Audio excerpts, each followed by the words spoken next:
하나님께서 우리에게 주신 말씀은 에스겔 40장 1절부터 4절까지입니다.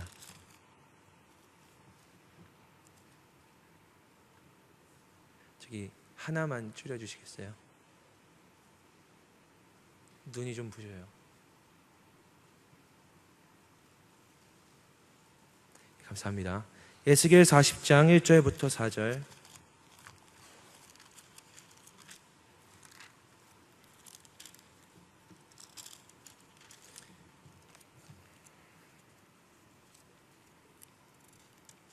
이 시간 가능하신 분들은 자리에서 일어나셔서 에스겔 40장 1절부터 4절까지의 말씀을 함께 봉독하겠습니다. 시작.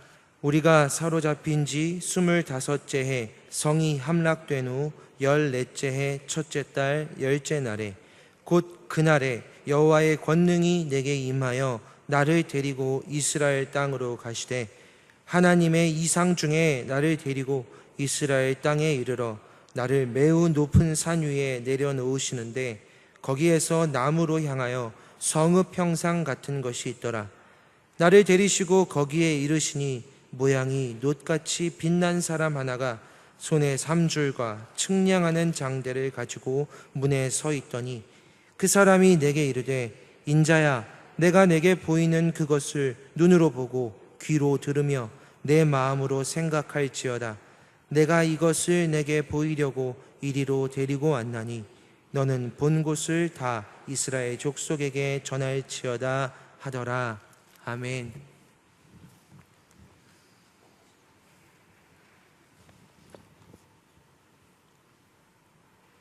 오늘 에스겔서 40장은 에스겔이 성이 함락되었다라는 소식을 듣고 얼마간의 시간이 지나서 내가 두고 왔던 고향 예루살렘에 우리 이스라엘의 예루살렘 성전이 함락되었다라는 말을 듣고 어느 정도의 시간이 지나고 나서 하나님의 권능이 임하셨다라는 이야기로부터 시작됩니다.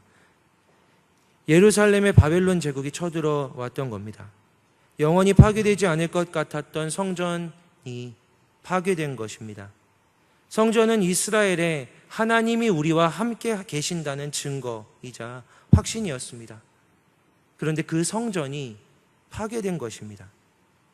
성전이 파괴되었다라는 것은 이스라엘 백성들에게 둘 중에 하나입니다. 하나님이 살아계시지 않거나 우리와 함께 계시지 않거나.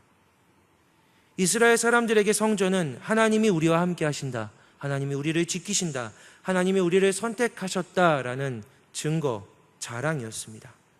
아무리 고통스러워도, 아무리 이방인 세력들이, 아무리 다른 나라들이 쳐들어와도 괴롭혀도 못살게 굴어도, 아무리 커다란 환난 가운데에서도 그래도 묵묵히 서 있는, 그래도 지켜지고 있는 성전을 바라보면서 그래도 하나님 계시다, 하나님이 우리를 선택하셨다, 하나님 우리를 버리지 않으셨다, 이스라엘 백성들은 스스로 그렇게 위로했습니다. 그런데 그 성전이 파괴된 겁니다. 사실은 하나님이 성전이 파괴되도록 하셨습니다. 예수님도 이렇게 말씀하셨습니다. 너희가 이 성전을 헐라 내가 사흘 동안에 일으키리라. 하나님도 성전이 파괴될 것이다 라고 계속해서 말씀하셨고, 예수님도 성전을 허물라고 하십니다. 성전은 하나님의 상징, 하나님이 우리와 함께 하신다, 하나님의 임재의 상징인데 하나님은 그 성전을 허물어 버리십니다. 왜 성전이 허물어져야 했을까요? 여러분, 우리는 커다란 상실, 커다란 재앙, 커다란 고통, 커다란 문제를 혹시 경험하면 아마 나는 하나님이 잃어버릴 것 같다, 잃어버릴 거야 라고 생각합니다. 그래서 그런 일들, 나에게 아직 일어나진 않았지만 그냥 그런 일이 일어난다면 전 하나님 놓칠 것 같습니다. 그런 일 일어나지 않게 해주세요 라고 기도합니다. 그 일만큼은 일어나지 않게 해주세요 기도합니다. 하나님, 이거 없어지면, 이게 부서지면 저 신앙도 소망도 다 잃어버릴지 모릅니다. 하나님, 이거는 지켜주셔야 됩니다 라고 기도하게 될 때가 있습니다.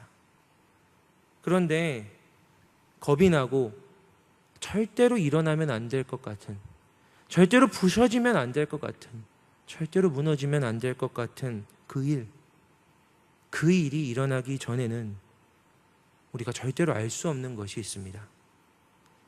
이스라엘도 성전이 무너지고 파괴되기 전에는 절대로 알 수 없었던 것이 있었습니다.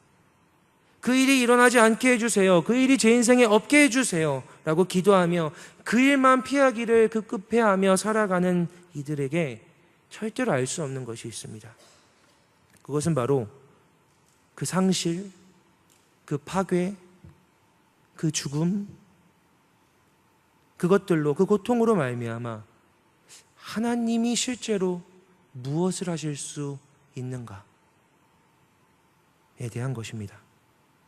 그 고통마저도 놀라운 은혜, 놀라운 사랑으로 바꾸실 수 있는 하나님의 초월적이고 강력한 능력에 대한 것입니다. 우리가 하나님을 내 수준에서 경험하느냐, 하나님의 수준에서 경험하느냐의 문제입니다. 하나님, 내 예상을 완전히 넘어서는 분, 내 계산을 넘어서시는 분, 이 사실은 겁이 나고 두려워도 내가 이런 일은 일어나면 전 안 될 것 같아요 라고 생각했던 그 일마저도 승리로 영광으로 바꾸시는 그 하나님을, 하나님이 일이 일어나면 안 돼요 라고 기도하는 한은, 그 일이 일어나지 않는 한은 경험할 수 없다라는 겁니다. 대부분의 우리들은 일어나지도 않을 두려운 일을 가지고 그 일은 절대로 일어나지 않게 해달라고, 그런 일은 저에게 없었으면 좋겠다고 원하고 기도합니다. 발버둥칩니다. 사랑하는 여러분, 성전이 파괴된다라는 건 겁나는 일이었겠죠. 이스라엘 백성들에겐 그냥 겁나는 수준이 아니라 절대로 그들의 역사에 일어나서는 안 될, 그것만큼은 절대로 일어나서는 안 될, 상상할 수 없고 입에 올려서도 안 되는 그런 끔찍한 일이었습니다. 성전이 박살난다, 부서진다, 그것이 이스라엘 백성들에게 그런 일이었습니다. 가장 상상하고 싶지 않은 일. 그런데 그 일이 일어난 겁니다.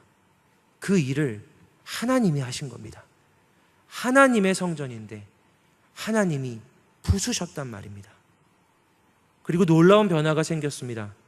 성전이 파괴되기 전까지,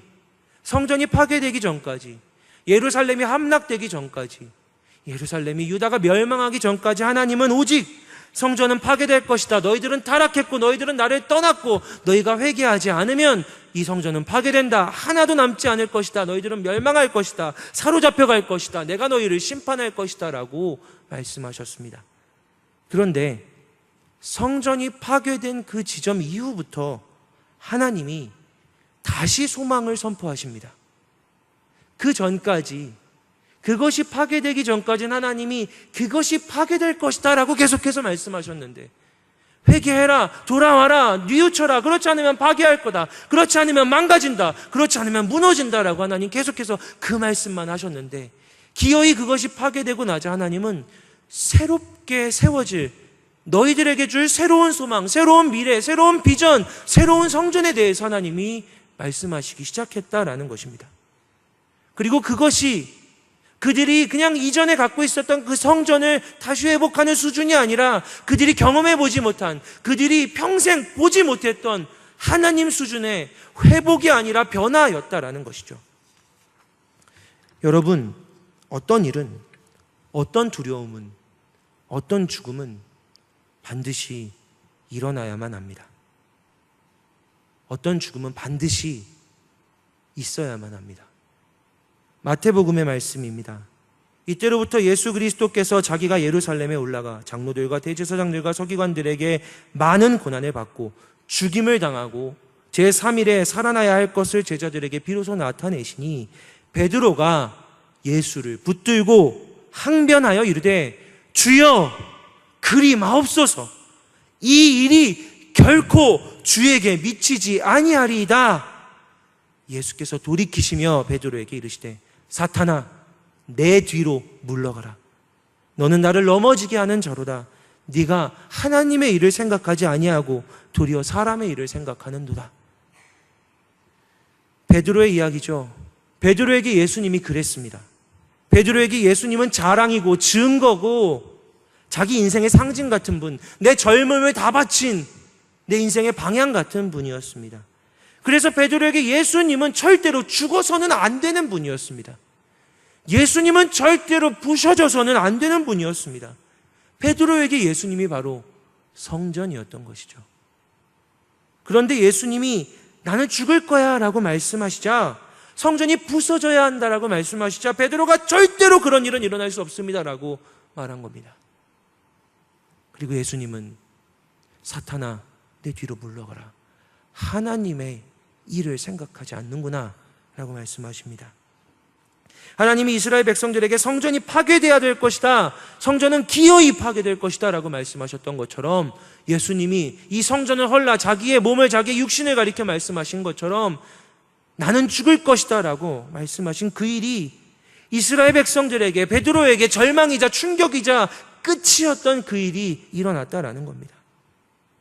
여러분, 그러면 왜 이스라엘 백성들에게, 베드로에게 하나님 여기 계시다라는, 하나님 나와 함께 하신다라는 증거인, 상징인 성전이 부셔져야만 했을까요? 왜 그 성전이, 왜 그 죽음이 일어나야만 했을까요?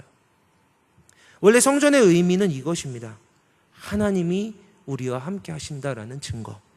성전의 원형이라고 할 수 있는 성막은요, 출애굽한 이스라엘 백성들 가장 광야에서 있었던 그들의 가장 한가운데 있었던 것입니다. 하나님이 성막을 만들어 두시고 너희들 한가운데 그 성막을 돌아, 성막이 움직이면 너희들도 움직이고 성막이 멈추면 너희들도 멈춰라. 이스라엘 백성들은 자기들의 모임의 가장 한 중심에 있었던 성막을 항상 볼 수 있었습니다. 그들의 삶의 중심에, 거기 우리가 눈을 돌리면 그 가운데에 항상 하나님의 성막이 있었다는 겁니다. 하나님이 우리와 함께 계시다라는 증거. 성막은 물리적으로도 명시적으로도 하나님이 우리 가운데 계시다라는 증거였습니다. 그리고 이스라엘 백성들이 광야 생활을 마치고 가나안에 정착하면서 성막이 성전이 되죠. 성전은 성막의 정착형, 확장형 모습입니다. 하지만 본질적 의미는 동일합니다. 하나님이 우리와 함께 계시다, 하나님이 여기 계시다라는 의미죠.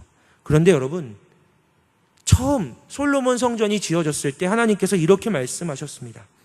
내 이름으로 일컫는 내 백성이 그들의 악한 길에서 떠나 스스로 낮추고 기도하여 내 얼굴을 찾으면 내가 하늘에서 듣고 그들의 죄를 사하고 그들의 땅을 고칠지라.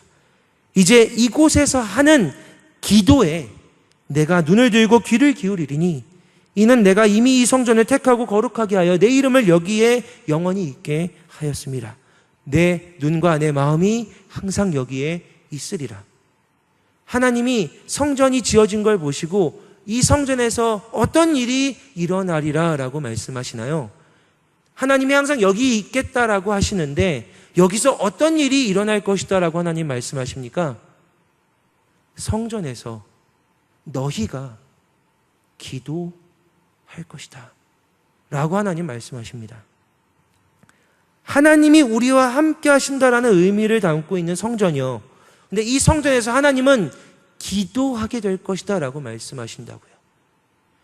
하나님이 우리와 함께 하신다라는 그곳은 우리가 기도하는 곳이다 라는 말입니다. 성전은 기도하는 곳이고 성전은 하나님이 함께 하시는 곳입니다. 바꿔 말하면 하나님이 함께 하신다라는 증거는 우리가 기도할 때 갖게 된다라는 것이죠. 여러분이 언제 나와 하나님이 함께 하시는구나를 확신할 수 있냐면 여러분이 기도하실 때 그 일이 일어난다는 것입니다. 그게 성전의 의미입니다. 실제로 솔로몬도 성전 건축을 완공하면서 백성들 앞에서 이렇게 기도했습니다. 주께서 전에 말씀하시기를 내 이름을 거기 두리라 하신 그곳, 이 성전을 향하여 주의 눈이 추야로 보시오며 종이 이곳을 향하여 비는 기도를 들으시옵소서. 주의 종과 주의 백성 이스라엘이 이곳을 향하여 기도할 때 주는 그 간구함을 들으소서. 솔로몬은 또 이렇게 기도합니다. 만약 우리가 주님께 범죄하여 적국에게 패배하여 쫓겨났어도 우리 죄를 인정하고 주께 돌아와 이 성전에서 빌며 간구할 때 주님, 우리의 기도를 들어주시옵소서. 우리가 우리의 죄를 회개하면 이곳을 향하여 빌고 간구하면 주님, 용서하여 주시옵소서. 또 기도합니다. 한 사람이나 혹 주의 온 백성이 각각 자기 마음의 재앙과 고통을 깨닫고 이 성전을 향하여 손을 펴고 무슨 기도나 간구를 하거든 주님 들어주시옵소서. 심지어 이렇게 기도합니다. 이방인이라도 먼 나라 백성이라도 이곳에 와서 이곳을 향하여 기도하거든, 먼 곳에서도 이곳을 향하여 기도하거든 그 모든 이방인들이 부르짖는 대로 들어주옵소서. 그래서 온 땅의 만민이 하나님이심을 알게 하여 주옵소서.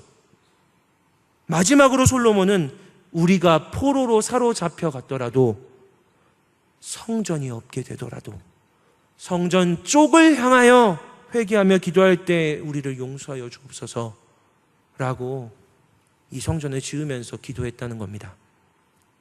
자, 여러분, 성전을 짓고 나서 솔로몬의 기도, 하나님의 말씀은 무엇입니까? 여기서 기도가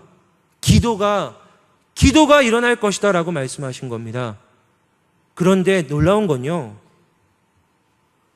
성전에서만 기도하는 게 아니고 성전을 바라보면서 기도하고, 성전이 보이지 않는 저 먼 곳에서도 성전이 저쪽에 있었지라고 생각하며 성전 쪽을 향해서 기도하더라도 하나님이 들으신다라고 이야기하고 있습니다. 자, 이것은 무엇을 의미할까요? 여기 성전을 이렇게 지어놨는데 성전을 짓자마자 솔로몬도 이야기합니다. 이 건물이 무엇이기에 하나님이 여기 계시겠습니까? 하나님도 말씀하십니다. 온 세상이라도 내 발등상에 미치지 못할 터인데 내가 이 건물 안에 있을 수 있겠느냐? 하나님 거기만 계시지는 않는다. 계실 수는 없다. 이 건물이 하나님을 담을 수 없다라고 분명히 사람도 하나님도 알고 계신데 하나님 거기 계시겠다라고 합니다. 그 거기는 어딜까요? 솔로몬은 이야기합니다. 성전을 지어놓고 성전에서만 기도하는 게 아니라 성전이 거기 있다면 그곳을 향하여 그곳에 와서 멀리서 그곳 쪽을 보고 기도한다 하더라도 하나님 들어주시옵소서. 자, 그렇다면 중요한 것은 성전이라는 공간, 거기에 하나님이 계신다는 게 아니라 성전을 지었다는 것 자체가, 성전이 존재하고 있다는 것 자체가 하나님이 우리와 함께 하시고 하나님이 내 기도를 들으신다라는 증거여 확신이라는 말입니다. 성전이 존재하는 이유는 이스라엘 백성들로 하여금 하나님이 우리와 함께 하심을 기억하며 기도하게 하기 위함이라는 말입니다. 다시 말하면 하나님이 함께 하시는 증거는 기도할 때 확실해지는 것이고, 우리는 우리가 성전이라고 말하지만, 여러분, 나는 성전이다라고 말씀하시겠지만 여러분이 언제 성전이시냐면 기도할 때에야 비로소 성전이라는 말입니다. 그냥 성전이 아니라, 그냥 예수 믿는다고 성전이 아니라 하나님이 함께 하심을 확신하며 기도하는 바로 그 이가 성전이다라는 것이죠. 그 성전에 다른 이들도 와서 향하여 보고 그를 보고 기도할 수 있게 된다. 그것이 전도 아닙니까? 성전 되어야 하는 것입니다. 그런데 성전이 파괴된 것이죠. 왜요? 기도를 하지 않으니까. 기도를 하라고, 성전을 보고 성전에 와서 성전을 향하여 성전 쪽을 바라보면서 기도하라고, 그래서 내가 너희와 함께하는 것을 확신하라고 하나님이 성전을 주셨는데, 오히려 반대로 성전을 주셨더니 성전이 저기 있으니까 하나님 우리와 함께 하시는구나 라고 당연히 생각해 버리는 것이죠. 당연히 하나님 함께 하시겠거니, 당연히 우리 편이시겠거니, 당연히 내 이야기를, 내 마음을, 우리의 소원을 들어주시겠거니, 당연히 지켜주시겠거니, 당연히 승리하게 하시겠거니라고 생각하며 정작 성전에 와서 하나님 앞에 제사하고 하나님께 예배하고 하나님을 찾고 하나님을 부르고 하나님 앞에 회개하고 간구하는 기도를 하지 않았다라는 것입니다. 성전이 기도하라고 만들어진 곳인데 정작 성전에 와서 기도는 안 하고 그냥 성전이 저기 있으니 하나님도 함께 하시겠거니라고 생각하며 성전이 하나님을 대신해 버리게 된 겁니다.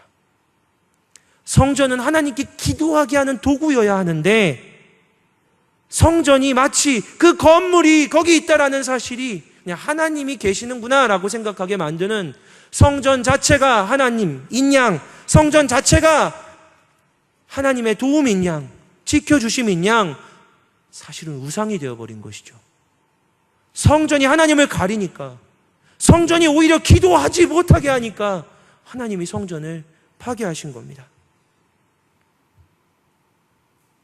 그리고 성전이 파괴된 후에 솔로몬 성전이 완전히 허물어졌다라는 이야기를 듣고 그 성전이 사라졌구나, 이제는 성전이 없구나라는 사실을 이스라엘 백성들이 받아들이고 나서 그 후에 오늘 말씀에서 읽은 것처럼 하나님께서 이 에스겔을 그 먼 나라 바벨론에 있는데 보이지 않는데, 아무리 동쪽을 쳐다봐도 예루살렘을 보이지 않는데 환상 중에 에스겔을 예루살렘으로 데려가셨다라는 말입니다. 그리고 거기에 떡하니 있는 성전을 보게 하셨다라는 것이죠.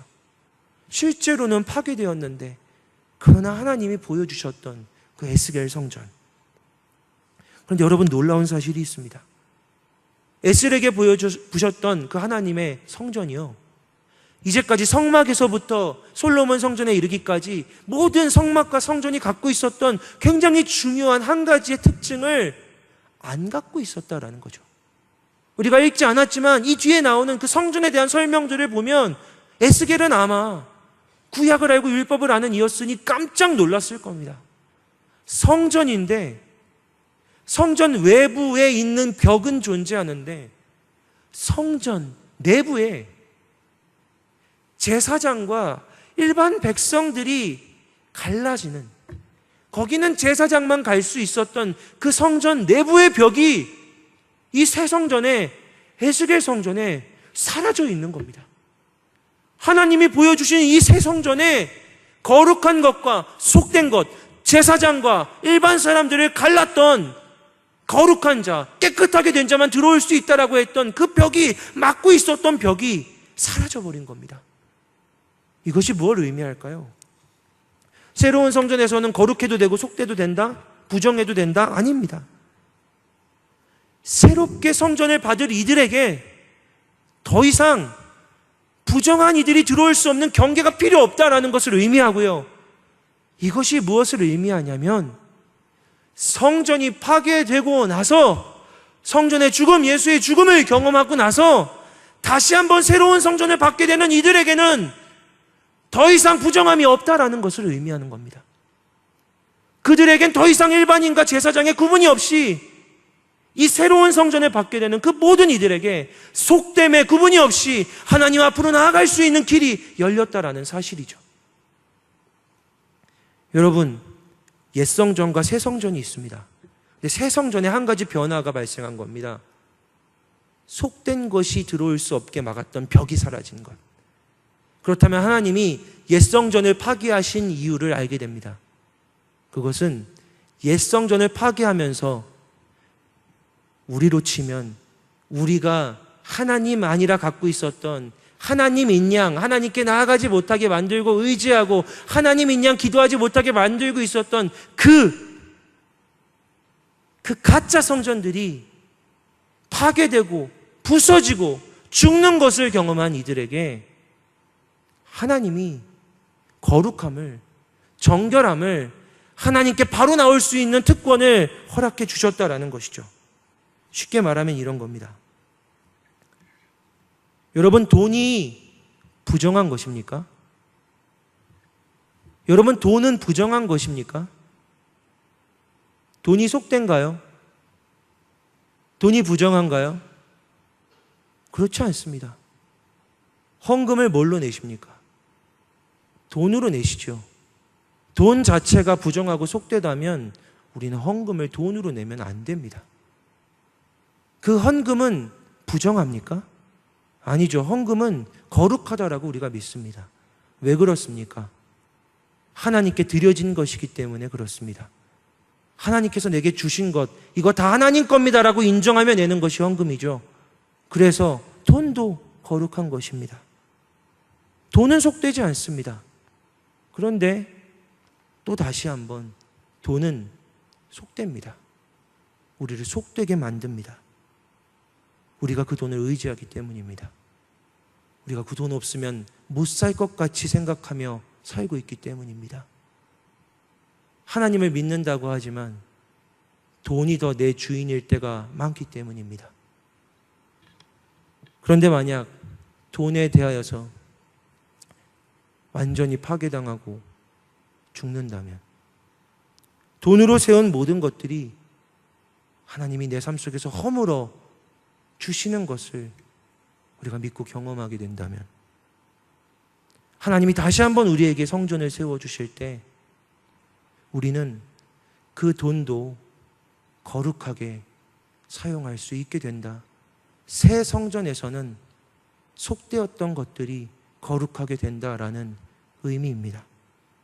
이걸 더 쉽게 말씀드리면, 아브라함이 이삭을 하나님 앞에서 경외함으로 기어이 찍어 죽이겠다고 칼을 들었던 사건을 아시죠?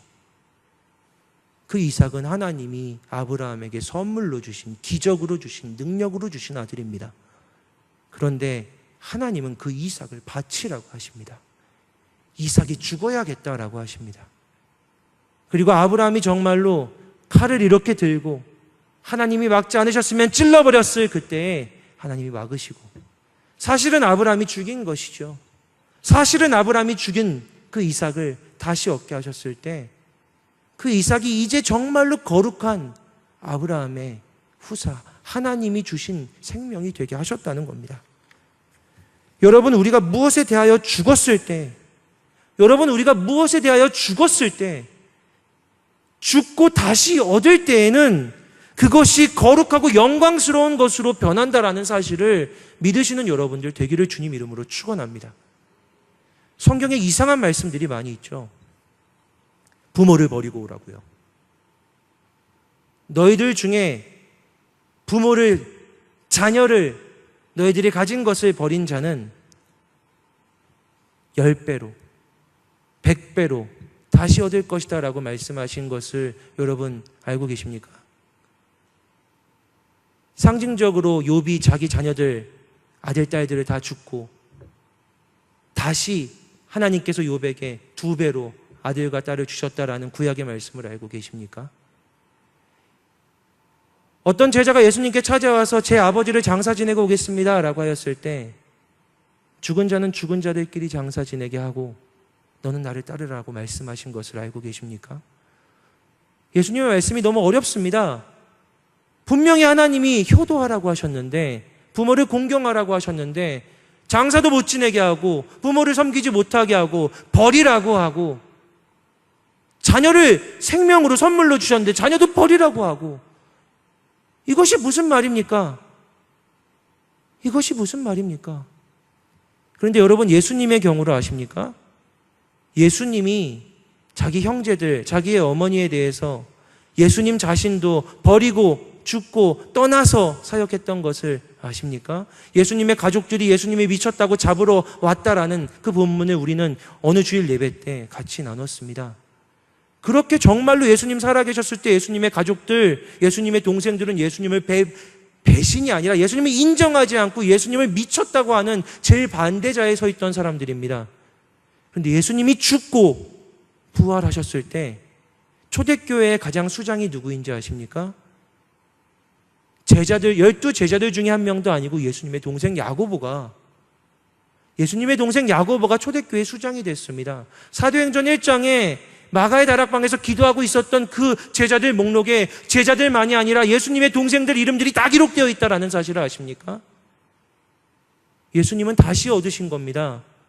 살아계실 때는 비록 그들을 버린 것 같았으나 예수가 죽으셨을 때, 그리고 다시 살아나셨을 때 예수님은 자기의 자기의 동생들을 진짜 자기의 영원한 하나님 나라의 가족으로 다시 얻게 되신 것이죠. 여러분 부모님을, 여러분 자녀를, 여러분 돈을, 여러분이 사랑하던 것들을 하나님 앞에서 죽고 버리고 포기하고 파괴하게 되는 것들이 두려우십니까? 아니요, 저는 하나님의 것이 아닌 채로 제 아내를, 제 자녀들을 갖고 싶지 않습니다. 하나님의 것이 아닌 채로 주님이 주시는, 허락하시는 그 어떤 것도 갖고 싶지 않습니다. 제가 만약 제 딸에 대해서, 제 아내에 대해서 이 성전 마냥 하나님이 주신 것이었는데 어느새 이것이 내가 이것만 바라보게 되는 것이 되어서 이것이 우상이 되고 이것이 하나님께 기도하지 못하게 되는 것이 된다면 저는 기꺼이 오늘도 다시 한번 그것에 대하여 죽기 원합니다. 하나님, 이것이 파괴되기를 원합니다. 죽고 다시 얻기를 원합니다. 하나님, 여기에 대하여 내가 갖고 있었던, 내가 애정하고 있었던, 내가 누리고 있었던 이 모든 소유권들을 주님 앞에 내려놓고 제 주권을 하나님께 드리고 다시 한번 주님의 것으로 얻기 원합니다라고 기도할 겁니다. 그게 더 지혜롭지 않습니까? 제가 이런 자리에 있었던 때가 많이 있습니다. 그리고 저도 이런 설교하는 사람들이 되게 싫더라고요. 제가 그 자리에 있을 때 누가 돈에 대해서, 제가 청년이었을 때 뭐 여자친구에 대해서 하나님보다 사랑하는 것이 있으면 거기에 대해 죽어야 된다라고 설교하시면 그렇게 싫더라고요. 그리고 기도하자고 하면 전 이렇게 기도했습니다. 하나님, 저 하나님만 사랑합니다. 아무리 생각해봐도 하나님 가장 사랑합니다. 하나님 없으면 못 삽니다. 하나님 잃어버리면 저 살 수 없습니다. 여자친구, 하나님 저 잃어버려도 살 수 있습니다. 여자친구 없어도 저 살 수 있습니다. 그러니까 하나님, 제가 하나님 제일 많이 사랑하니까 여자친구를 제게서 안 뺏어 가셔도 괜찮을 것 같습니다. 제가 여자친구보다 하나님을 더 사랑하는 건 정말 확실한 일이니까 제게서 여자친구를 데려가지 않으셔도 괜찮을 것 같습니다. 새빨간 거짓말이죠. 하나님이 여자친구를 뺏어갈까 봐 이런 설교를 들으면 막 겁이 막 이렇게 올라오는 겁니다. 아, 내가 요즘 여자친구 때문에 기도를 못하고 있는데 막 겁이 막 불끈 올라오면서 설교를 들으면서도 속으로 기도합니다. 하나님 아시죠? 전 하나님 더 사랑해요. 하나님, 전 하나님이 더 좋아요. 제일 좋아요. 여자친구를 데려가지 마세요. 뺏어가지 마세요. 헤어지게 하지 말아주세요. 그 부질없었던 여자친구들은 모두 파괴됐습니다. 부질없었죠. 아무리 제가 항변해도 하나님을 속지 않으시더라고요. 새빨간 거짓말에 넘어가지 않으시더란 말입니다. 돈이요, 마찬가지입니다. 목회자이지만 돈도 그렇습니다. 기도하면서 내가 돈보다 하나님을 더 사랑하는 이유들을 계속해서 떠올립니다. 하나님, 전 돈보다 당연히 하나님이 좋습니다. 그래서 하나님이 저를 가난하게 살지 않으셔도 될 만한 이유들을 계속해서 설명해 드립니다. 하나님, 저는 돈을 사랑하지 않으니까 하나님, 굳이 제가 가난하지 않아도 괜찮아요. 전 하나님 안 떠날 거예요. 새빨간 거짓말이죠. 그렇게 기도할 때 그것은 반증합니다. 너무나도 자명하게 하나님보다 돈을 더 사랑하고 있다는 걸. 전 압니다. 저는 돈이 없는 게 너무 두려워서. 왜냐하면 제 청소년 청년 시절이 너무 가난했거든요. 돈이 없는 게 너무 두려워서 신학을 하기로 결정했을 때 신학을 하겠다고 결정하는 것까지는 쉬웠는데 목사는 쉬웠는데 가난한 목사가 너무 어려운 겁니다. 그래서 하나님과 가난하지 않은 목사를 두고 2박 3일 동안 흥정을 했습니다. 협상을 한 거죠.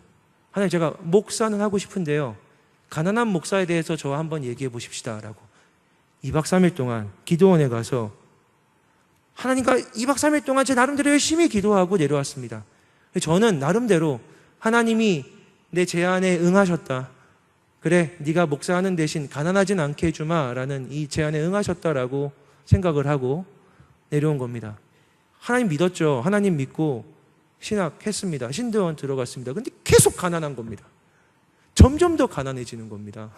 점점 더 불행해지는 겁니다. 점점 더 고통스러운 겁니다. 행복하지가 않은 겁니다.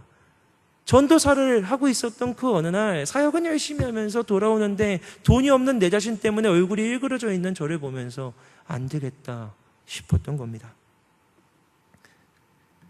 그런데 결국 하나님이 목사 안수를 받고 나서 얼마 지나지 않은 어느 날 돈에 대해서 저를 완전히 파괴하셨던 일이 있었습니다. 전 두려움에 벌벌 떨었죠. 제가 주님이 내 주인입니다 라고 고백하는 주의 종 되었는데, 목사까지 되었는데 주의 종이 아니라 돈의 종이었습니다 라고 고백하는 그날은 제 인생에서 가장 두렵고 떨리는 날이었습니다. 주의 종이 아니라 돈의 종이었습니다. 주님, 저는 주님 앞에 설 자격이 없습니다. 목사 안수까지 받았는데 제 정체는 이렇습니다 라고 고백하게 되었을 때 하나님 저를 정말로 그 돈 앞에서 죽이셨습니다. 신학을 하겠다고 결단할 때에는 하나님, 가난한 목사는 안 하는 걸로 하시죠 라고 협상을 시도했는데, 목사 안수를 받고 얼마 지나지 않아 하나님 기어이 제 입에서 저는 평생 가난한 목사로 살아도 돈의 종이 아니라 주님의 종이면 충분합니다, 영광입니다, 감사하겠습니다 라고 고백하는 그 고백을 받아내셨던 겁니다. 협상에 하나님 승리하신 것이죠. 아니, 여러분 잘 아시겠지만 하나님 협상이 안 통하는 분입니다. 하나님 자기 의견을 안 굽히시죠. 그런데 여러분, 죽었더니, 파괴되었더니 자유해졌습니다. 죽어야 자유가 옵니다. 파괴되어야 자유가 생깁니다. 죽기 전에는 이런 설교를 들으면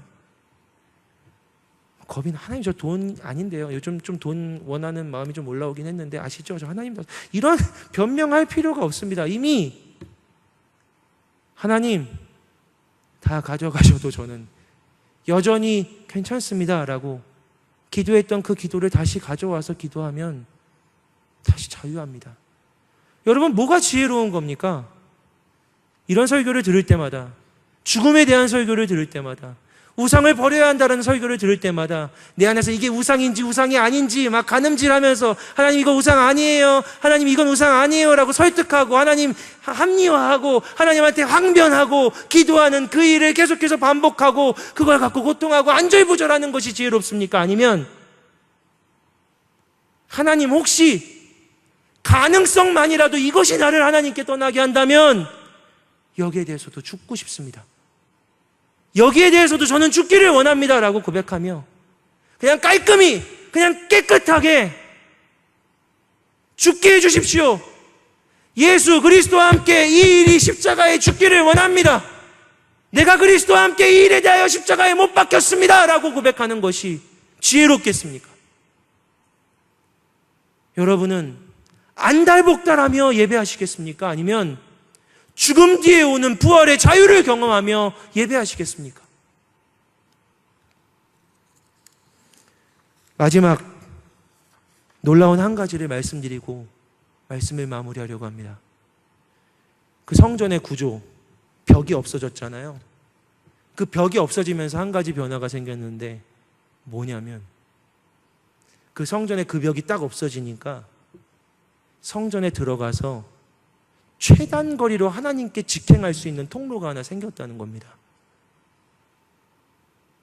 그 벽이요, 끝내 못 들어가게 막고 있었던 그 벽이 딱 허물어지는 순간 그 성전의 구조가 놀랍게도 들어가서 직행으로 최단 거리로 하나님께 갈 수 있는 통로가 생겼다는 것이죠.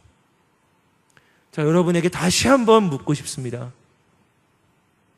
이것이 우상인지 아닌지 그것을 두고 하나님 이건 우상이에요 아니에요 라고 안달복달하며 붙들고 씨름하는 그 자리에 머무시겠습니까? 아니면 성전이었어도 하나님이 주신 것이라도 오늘 내가 하나님 만나지 못하게 하는 것이라면, 오늘 내가 하나님께 기도하지 못하게 하는 것이라면, 오늘 나를 하나님께 집중하게 하지 못하는 것이라면, 그 가능성만이라도 보인다면 주님, 저는 이것에 대하여 죽음을 선포합니다. 이것에 대한 제 모든 주권을 내려놓습니다. 주님이 여기에 대해서도 주인 되어 주십시오 라고 선포하며 하나님께 직행으로 달려가시겠습니까? 저는 기꺼이 죽음을 선언하시고 하나님께 가장 빠른 걸음에 달려가는 여러분들 되시기를 기쁨으로 축원합니다. 사랑하는 여러분,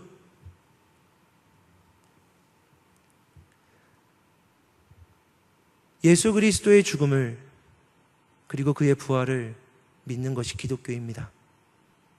죽지 않으면 부활은 없습니다. 죽지 않으면 다시 얻을 수 없습니다.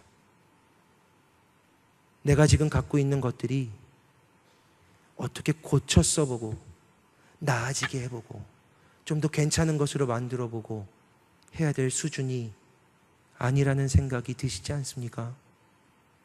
아, 얘가, 내 자식이 좀 계속 고쳐보려고 하는데, 나아지게 해보려고 하는데